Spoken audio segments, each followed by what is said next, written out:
that's the whole point of our message is to counteract that and to teach them about the Constitution and get them back to square one of being defenders of the Republic.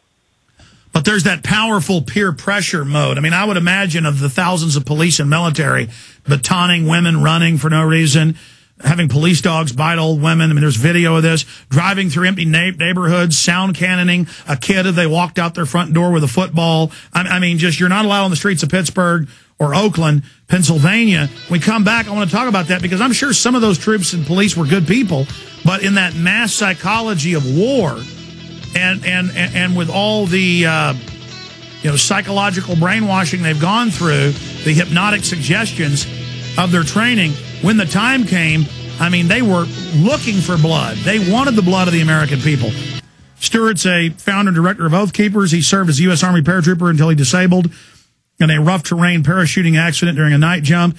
He is a former firearms instructor and former member Representative Ron Paul's D.C. staff. Stewart currently writes the monthly Enemy at the Gates column for SWAT magazine.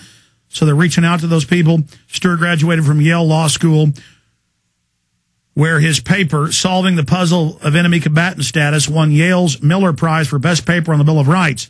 He assisted teaching U.S. military history at Yale, was a Yale research scholar, and is writing a book on the dangers of applying the laws of war to the American people. And he's a great leader, and we're honored to have men of his caliber fighting the globalist takeover. And he's another testament to taking action. What, Oath Keeper's been around how long? And it's everywhere now. It's exploding. First official meeting on the Green in Lexington this year, April 19th, 2009. So it's less than a year old. Oh yeah. We're in our baby infancy stage, but it's growing like wildfire. We have directors now in about half the states, and our goal is to have strong Oath Keeper chapters in every county because we take the country from the county up. That's the well, Stewart, I'm going to be honest with you, and I'm not telling you to get into politics because what you're doing is more important in the grassroots right now. But I'm not impressed with some of the people running under the Ron Paul banner. I'm not impressed with how they compromise. I'm not talking about Ron Paul himself, but some of the people kind of running on his coattails. You are the type of person, that's what's good about Oath Keepers, we'll find more high-caliber people who we should run for Congress. Well, I don't think I'll ever run for office because I think I'm much better at going and finding folks. And for example, there's a candidate in Orange County for sheriff there, Bill Hunt, who we're putting we're getting behind.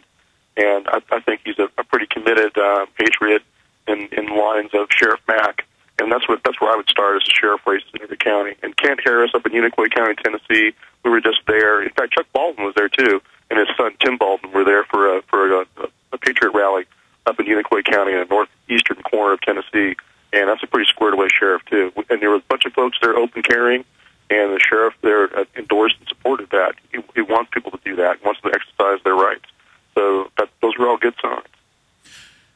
Yeah, the open carry is really going to defeat the gun grabbers because, as you know, they advertise all over TV that owning guns is illegal. And they base all those TV shows in New York where they are. And so right. All over the country, people are getting have you seen the John Elway Homeland Security video? They're showing citizens where I did see that, yeah. Well, for those that don't know, they show gold and say terrorists in their home may have gold or they may have firearms.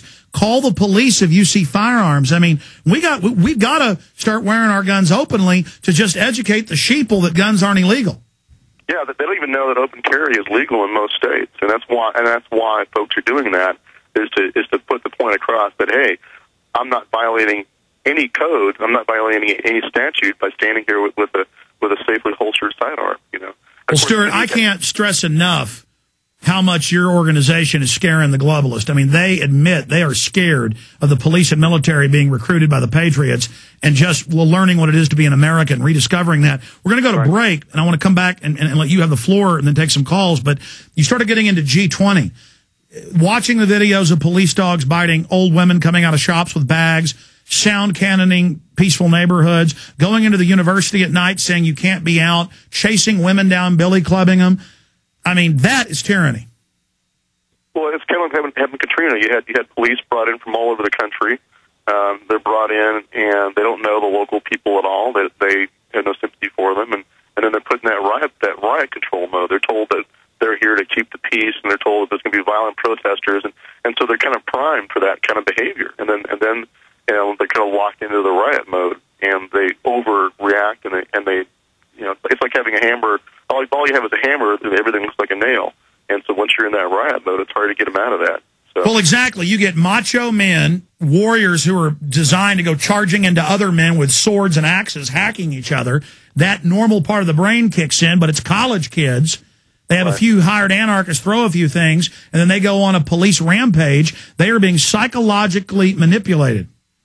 Exactly, and that's why I mean, like with Luke Rudowski's attempt to talk to them about their oath, it's necessary to do that, but by that point, it's oftentimes too late because they're locked into that mode.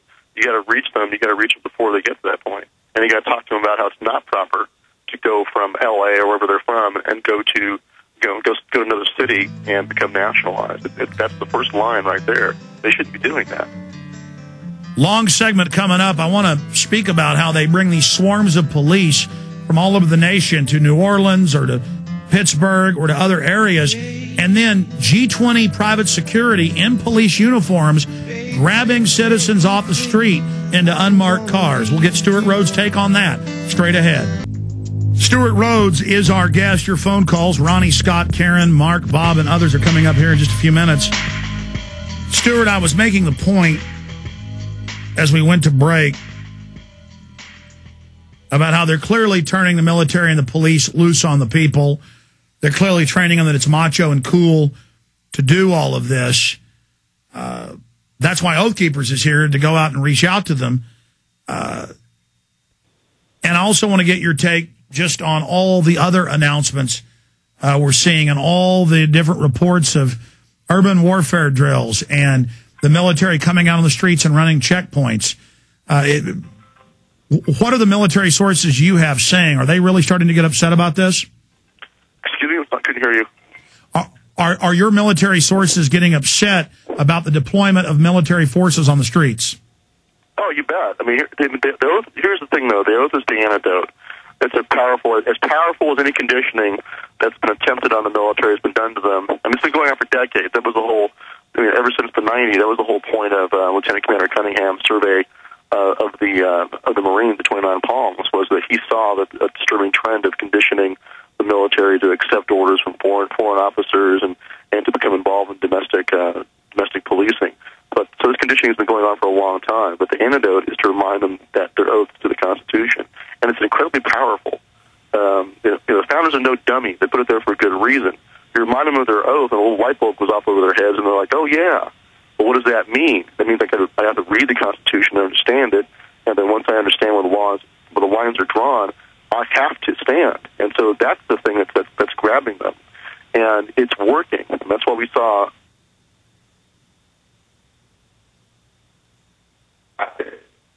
Yeah, we're losing your phone. Or are you on a Skype phone or voice over IP phone, Stewart?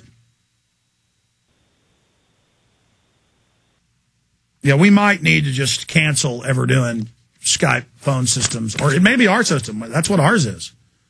But we'll try to get him back on the show today. That's why he obviously couldn't hear me earlier.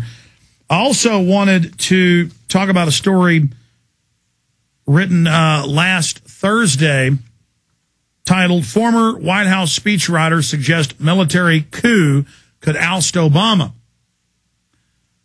And this is being pushed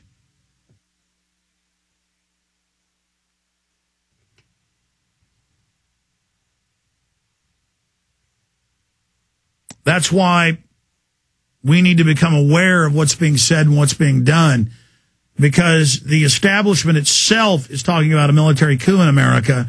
And normally when you have a military coup to get out of one tyranny, it only creates another tyranny.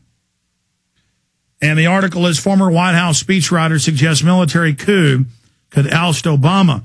Former White House speechwriter John L. Perry has courted controversy by suggesting that the U.S. military uphold their oath to defend the Constitution against domestic enemies, could stage a bloodless coup to oust President Obama. That continues the illusion that Barack Obama is running anything. Barack Obama is a corporate lawyer who has proven himself to be one of the biggest puppets in modern history in any nation. He reads off a teleprompter.